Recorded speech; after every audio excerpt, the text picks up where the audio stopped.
All right, since you guys are still buzzing about Big Brother Canada and the shocking finale, which actually, you know what, some critics are saying was the best reality finale ever in terms of controversy and scandal.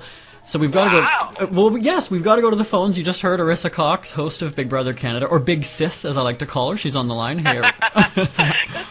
How are you? Oh, wow. What a wild ride! And now you were in Toronto for, I guess, a few months doing the show.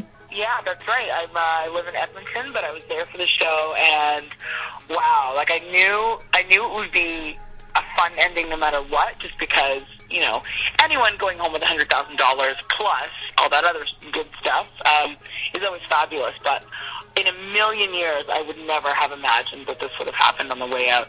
I mean, we've got fans from all over the world who've been watching this and have been commenting. And wow, the way I look at it, we have two winners. That's the only way I can look at it. Okay, now this is one of those things where Jillian's going to go out as the winner who should never have been. But at the same time, if you're on the receiving end of $100,000, who really cares, right? Or no?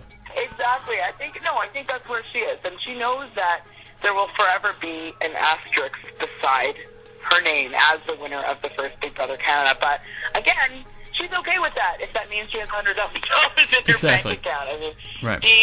She clearly has her priorities straight. I think maybe she would care a lot more if they said, "Oh no, well, you know what, we're going to split the prize," or you know what, we're going to do a re-vote. Or if we had done any of that, I think she'd have a lot more to say. But you know, we've disqualified people before in parts of games and challenges for not following the rules. There's no reason why we would do anything different at the very end of the show, and it's unfortunate. Of course, I cannot imagine for Topaz what it would feel like. Obviously, I mean, you know, she kind of lost $80,000.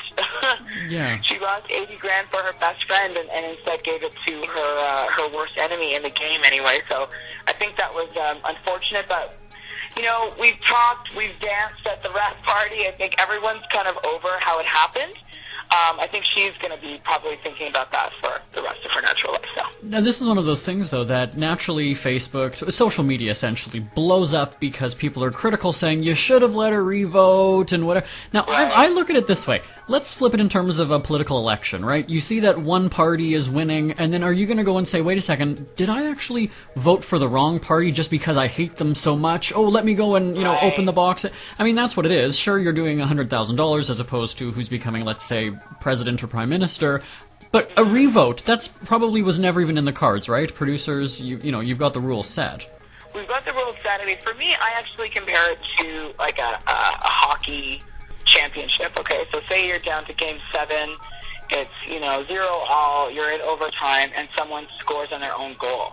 Right. Like, what are you going to do? That's just it. Like, you could say, well, that was a mistake. Obviously, I didn't mean to score my own net, but it doesn't mean you get to redo the game or change the ending of the game, right? It's just unfortunate, but stuff happens. Stuff happens all the time, and, you know, reality shows are no different. Right, or even taking it one step further, even maybe just the goalie saying, oh, I was looking to the right when they were on the left.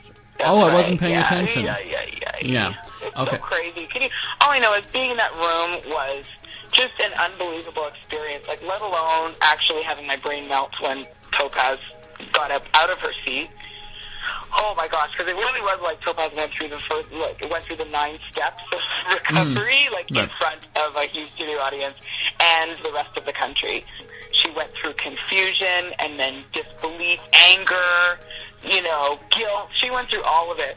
But being in that room and having that all happen, you know, the people who think it's a conspiracy, that was too perfectly planned and this, that, and the other thing, they were not in the audience because there was no way anyone in that audience would have thought that we had planned that, because everyone wanted a really clean ending to a pretty fantastic game, and it was messy, but it was also probably some of the best TV I've seen in a long time. Oh, absolutely. Now, we're going to talk about that. We've got to get back to the music. We're going to have a few more minutes with Arisa. She's going to put us in her fancy shoes and tell us what was going on in her mind when we come back. Today's best music with Jeremy Bradley. Jeremy Bradley here, back top of the charts and the open road. We're talking with Arisa Cox, host of Big Brother Canada. Now, in the last segment, Arisa, you were saying that, you know, in the studio audience there was just this. Was it tense? Was it uneasy? Put us there. So you're standing there, you're pulling out the things from the box, you're reading the votes. And what, you hear behind you that there's some sort of kerfuffle? Like, what's going on? There's some type of... Well, first of all, anyone who's been following the game would be surprised if Topaz had voted for Jillian for her to win. That was a big surprise, right? So you're to my boys, Jillian, okay. So already I'm like, my antenna's up because I know that's unusual, and I was having a hard time sort of figuring that out. And I turn around, and sure enough, her hand's up saying, wait a minute. And my heart sank because a mistake like that, I mean, there's lawyers involved here. There's big money involved. There's friendships and relationships, all of that involved. And to know that someone had made a mistake, and of course, I mean, what it looked like at that point was that it was going to be a 4-3 vote. I mean, that I think you could have just gleaned from our interviews and the questions that the jury members had asked. That was just probably one of the, I don't know, most emotional moments I've ever had in television, was having someone looking deep into your eyes, like basically into your soul, holding your arms and pleading with you not to do this to them. And that's kind of where I was. And that was the worst thing to have to say to Topaz, which was, there's nothing I can do, but I didn't do anything to you. You know, these were the rules. And unfortunately, that's how the cookie crumbled this time around. But yeah, it was definitely one of the more painful things I'd ever have to do. And being in the studio audience, I mean, they experienced a whole different scenario because, of course, we had to find the tape because it's Big Brother Canada. We tape everything. We had to find the tape so she'd be able to watch it back. There was booing in the crowd. Some of the stuff happened during the commercial break. Right? There was booing in the crowd. I had to make a speech to calm everyone down and just explain that, you know, this is serious business, so please don't take it lightly. Be respectful of everyone. Jillian obviously deserved to win just as much as Gary did. And actually, Topaz put up her hand and said, you know what, I made a mistake, and I'm so sorry to Gary, but, you know, at least Jillian deserves this win as well. And I thought that was really classy for her. And then we came back from commercial break. So I think people in the crowd had a very different sense of what happened, and it was absolute chaos. And the hardest thing, of course, was telling everyone to keep their mouths shut until it aired, because this was one of the most shocking endings of any reality show I've ever seen. Now, people were wondering then, I guess, was the finale actually live? So what you're saying is no? No, we tape it just before it would air. And that's usually for things like F-bombs and whatnot. Right. There have been a few Yes. this season. Not that we have a particularly potty-mouthed group, but it was important that we had a clean show.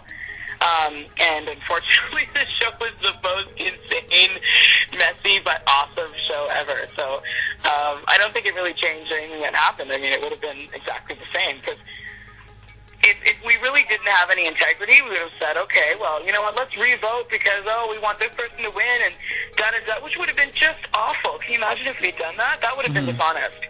Right. So we really just had to transmit what happened and let it be. And I think everyone's over it. Everyone's over it. I don't know. I think the viewers still aren't over it, if you ask me. But you're saying the people involved are. Oh, sorry, I didn't mean the viewers. No, absolutely. I meant the people involved. I meant the actual house. Now, Yes. isn't that funny, though, that the people who aren't involved are the ones that are still up in arms about it?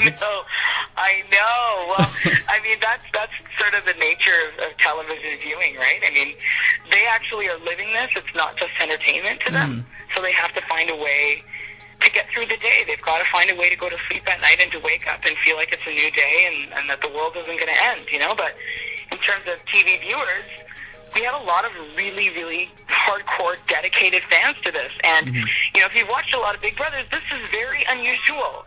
It's very, very unusual what happened. So it makes sense that that people are still talking about it. People are still like, can you believe it about it? But the people involved have to just figure out a way to sort of forgive themselves and deal with it. Okay, That's what I know now. Okay, let's put this on the record now then. Season 2, I'm going to be at the Big Brother house for the finale. Let's jump in the pool together. Done and done. All right, something to look forward to. Arisa Cox, thanks so much for joining us today. Thank you. Take care. Today's best music with Jeremy Bradley.